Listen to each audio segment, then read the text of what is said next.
Dear students, in continuation with video 3 related to the numerical problem of capacitors, हमारे पास अब fourth जो ये video है related to the capacitor numerically है, तो उसी के साथ हमने कॉन्टिन्यूटी में न्यूमेरिकल करने हैं और इसके बाद आप क्या कर सकते हो, इसके रिलेटेड एक्सरसाइजेस ट्राई कर सकते हो। Clear students? तो देखिए आपके पास न्यूमेरिकल प्रॉब्लम क्या है। Two identical parallel plate capacitor C1 and C2 have equal capacitances C। आपको दो कैपेसिटर शो किए गए हैं, ठीक है, और उन दोनों की कैपेसिटेंस क्या है, C है। क्लियर? और दोनों आइडेंटिकल हैं, तो इसका मतलब क्या है, फर्स्टली आपको जो गिवन है C1 equal to C2 equal to C, ये गिवन है कि सबकी कैपेसिटेंस क्या है, C है। The space between their plates is now filled with the dielectric as shown। Dielectric place कर दी है, इसमें K, इसमें तो एक ही प्लेस करेगी और इसमें दो प्लेस करेगी हैं। एक ये K1 और दूसरी क्या है, K2। मतलब एक ये K1 है और एक क्या है, K2। Clear?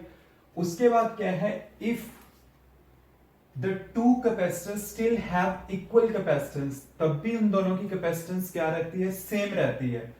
Obtain the relation between K, K1, K2, ये हमने फाइंड आउट करनी है। Clear and numerical? पहले कैपेसिटेंस इक्वल है कि जब उसमें कुछ भी प्लेस्ड नहीं है। जब कुछ भी प्लेस नहीं है तो मतलब सिंपल, अगर मैं एयर और वैक्यूम की प्रेजेंस को कंसीडर करूं तो आपके पास कैपेसिटेंस यहां पे क्या होगी, equal to A epsilon naught divide by D। Clear?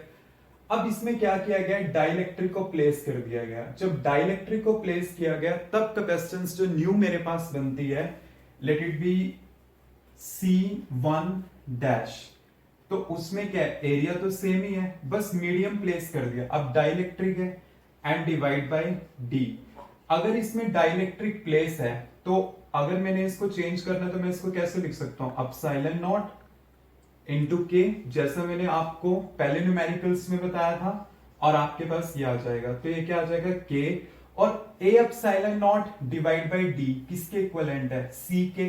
तो मैं इसको क्या लिख सकता हूं, सी लिख सकता हूं। तो मेरे पास ये क्या आ गया, सी, मतलब C1 डैश क्या आ गया मेरे पास, के, सी आ गया। Now C2 dash. अब आपको पता है ये प्लेट ऐसे है, अगर ये प्लेट ऐसे है तो यहां से चार्ज जाएगा तो वो दो पार्ट्स में डिवाइड हो जाता है। अगर दो पार्ट्स में डिवाइड हो जाता है तो इसका मतलब ये दोनों क्या है, पैरेलल में हुई। और आपको पता है कि एरिया क्या होगा, यहां पे डिवाइड होगा, इसका भी a/2 और इसका भी a/2। डिस्टेंस दोनों के लिए क्या रहेगा, सेम। बस डिफरेंस क्या है स्टूडेंट्स, की पहले हम प्लेट्स को ऐसे रखते थे और अब प्लेट्स को ऐसे रखा गया है, तो उसके हिसाब से हमने सॉल्व करना है। अब प्लेट इस टाइप से है तो ये a/2 है, ये a/2 है, तो ये डिवाइड हो जाएगा। तो आपके पास यहाँ पे क्या होगा कि अगर दोनों हैं पैरेलल में तो इनकी कैपेसिटेंस कैसे होगी, जैसे एक की मैं ले लेता हूं, जस्ट डायरेक्ट लिख सकता हूं, A एप्सिलॉन नॉट, और एरिया a/2 है और डिस्टेंस तो कितना है, D into K1।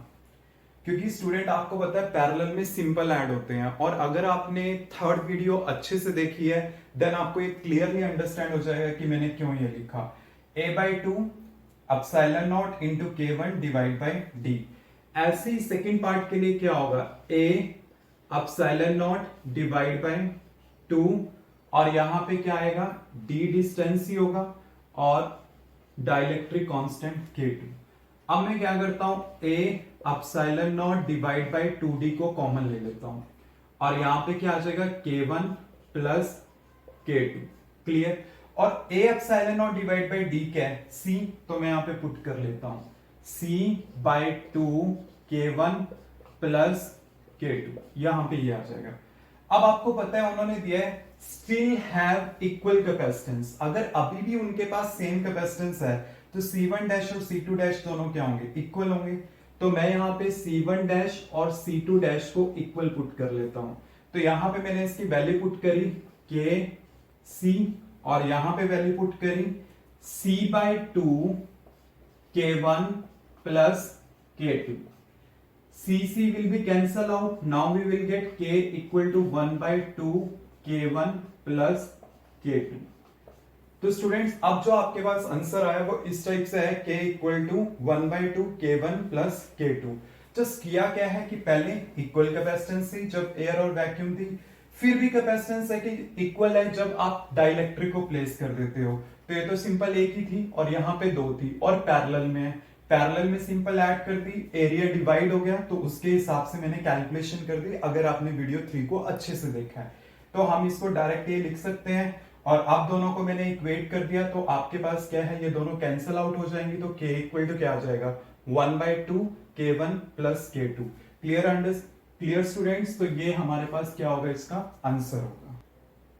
Now student next हमारे पास जो न्यूमेरिकल प्रॉब्लम है कैपेसिटर से रिलेटेड है, एनर्जी से रिलेटेड है, और इस टाइप के भी न्यूमेरिकल हमारे पास बोर्ड एग्जाम्स में काफी बार आए हुए हैं, तो ध्यान रखना कि किस टाइप से करना है। और सबसे बड़ी बात यह है कि जो बुक्स में इसका सोल्यूशन है काफी लेंथी प्रोसीजर से दिया हुआ है, बिकॉज उसमें पूरा वे बता रखा है, बट अगर हम डायरेक्ट फार्मूलेशन यूज करें तो हमारे पास इसका आंसर डायरेक्ट आ जाएगा। And you know the formula for electrostatic energy loss, की मतलब वो एनर्जी लॉस कितना अक्कर होता है अगर मैं दो कैपेसिटर को आपस में कंबाइन करता हूं, तो उसी से रिलेटेड हमारे पास ये न्यूमेरिकल प्रॉब्लम है।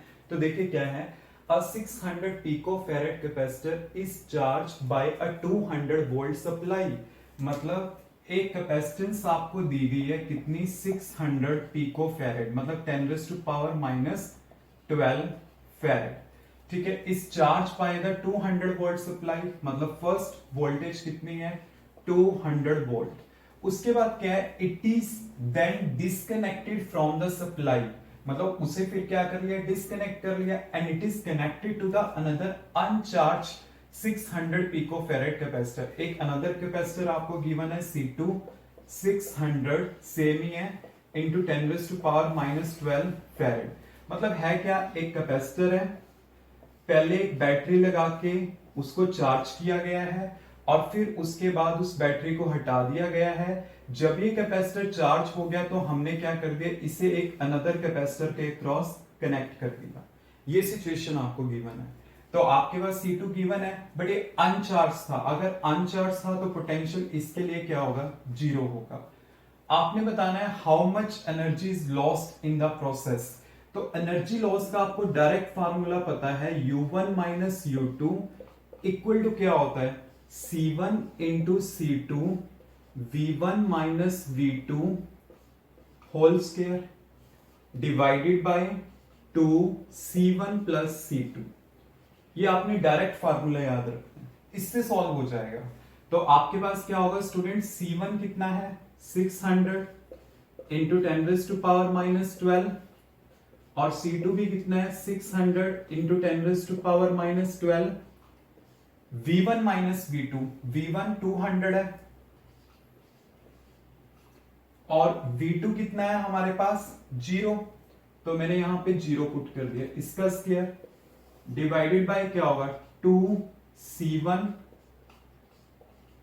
प्लस C2, ये हमारे पास आ जाएगा। अब है क्या इसमें, C1 प्लस C2 का वैल्यूज आपको गिवन है, जस्ट सब्स्टिट्यूट कर लो। मैं डायरेक्ट ही पुट कर देता हूं, 600 इंटू 10⁻⁻12 प्लस 600 इंटू 10⁻⁻12, ये मैंने पुट कर दिया जस्ट, और आपको पता है ये 1200 बन जाएगा।